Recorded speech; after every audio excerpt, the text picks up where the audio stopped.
Hello, and welcome to the Kathleen Spracklin podcast. I am a woman on a mission to gather a cadre of writers, thinkers, and teachers who are transforming the world one character at a time. And it all starts with one thing, a deep understanding of human motivation, why people do what they do, and the forces that drive them. To gain that understanding, I am mining the intersection of psychology, theology, and philosophy to make you a better writer. This is episode 100, Zettelkasten, your personal effortless numbering system. Well, we've been on quite a diversion through Zettelkasten. I just cannot believe how much interest there is out there, which is why I've gone ahead and spent the time on it, so that I can share with you the couple of years experience that I have working on a Zettelkasten and answering some of the same questions that I'm getting asked in the comments and in emails. Well, we already went through a couple of systems of numbering. The first system was one that did not have to think anything about numbering at any point in time. You just started out with the first topic that you came into was 1, the second topic you came into was 2, and so on down the line, as many topics as you come up with. And then the sub-variations, it goes number, letter, as it breaks down into smaller and smaller sections. We saw some advantages in that, which is just total simplicity. They're so easy. And we saw some disadvantages. The biggest disadvantage that we saw was that some things that are not the same topic, but they're pretty similar, we had no way to control having them be near one another in the Zettelkasten. Then we set that aside and we took a look at the Scheper-Luhmann numbering system. In the Scheper-Luhmann numbering system, I probably should say Luhmann-Scheper. Luhmann had it first, and Scheper interpreted it for us. In that numbering system, you have categories to get you started. And the value of the categories is that it keeps generally like information physically near one another in the Zettelkasten. But then it creates its own challenges of what do you use for the numbering system. And Scott Scheper always suggested using the wiki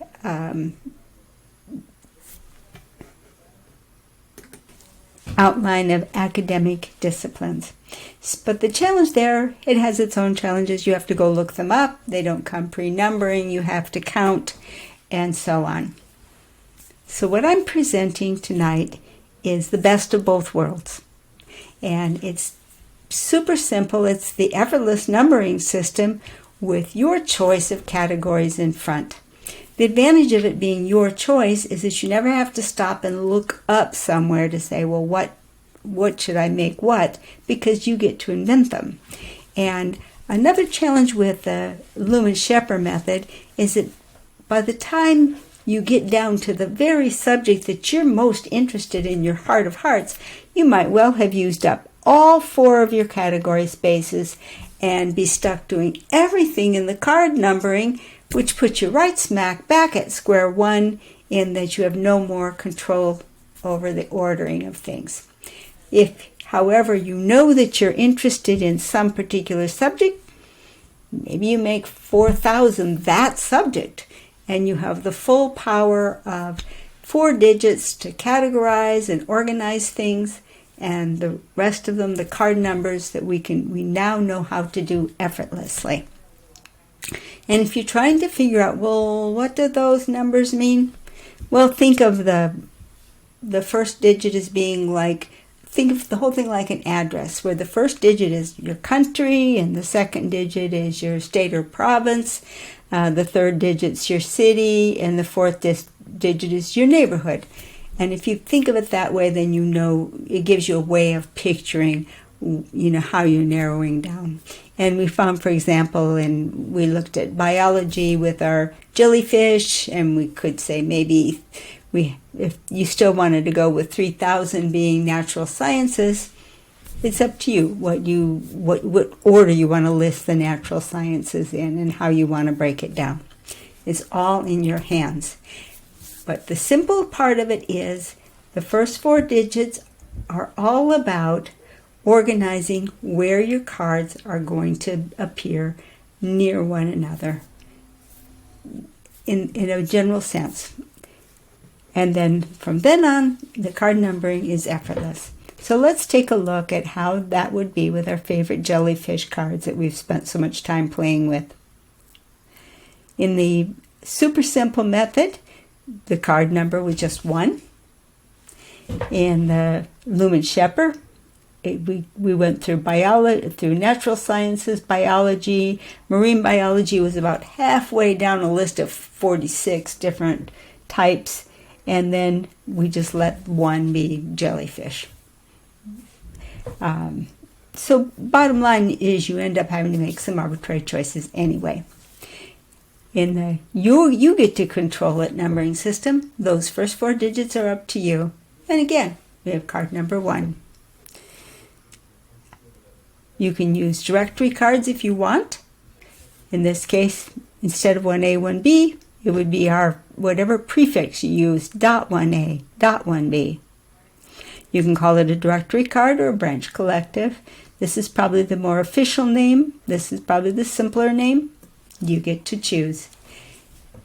And I definitely like the idea of doing it on a colored card, because then you can say the colored card is a divider. It's not really a part of the system, and it can have the same number as the card in front of it.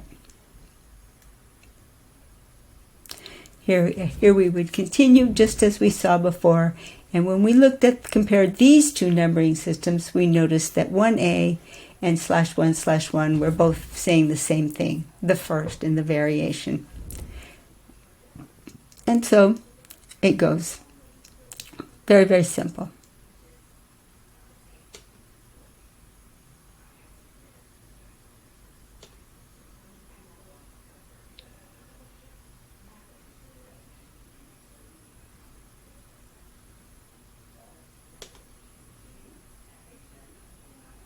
And here finally, when it came down to bringing those squids in, I've got why, because again, it's totally up to you how you organized your numbers, and however you organize those would show up where squids would show up compared to jellyfish and how far apart in the range those cards would be. There's been so much interest in Zettelkasten that I thought it would be very nice if we had a space where we could talk about this, where we could discuss it, share ideas, talk about advantages and disadvantages. And so I talked with a couple other people on LilyPub who share the same interest, and we've set up a new group on LilyPub. It's called the Zettelkasten Circle, and if you come to members.lilypub.org, you will find us and look for Zettelkasten, and we will see you over there for some discussion of how these things come about. So I've said about all I'm going to say about card numbering systems, but I've got one more topic that is very important to talk about, and that is what kinds of things threaten to get rid of the simplicity. We said that this is an effortless numbering system, that you don't have to think about the numbers at all. What might trip that up, and where might you find that you're finding yourself looking for crazy things like, let me scroll all the way back here, like this guy here with the -1000. To me, that was a little bit out of the blue, and maybe, I don't know how you felt about it but there are a few things that of this very nature that threaten to create crazy card numbers. And we need to spend a little bit of time on that so that you won't get tripped up by them when you design your own card numbering system. So we'll finish up with card numbering tomorrow, but far, far more important than card numbering is card placement. And we will see tomorrow, no, day after tomorrow, how placement interacts with numbering. See you then. Bye-bye.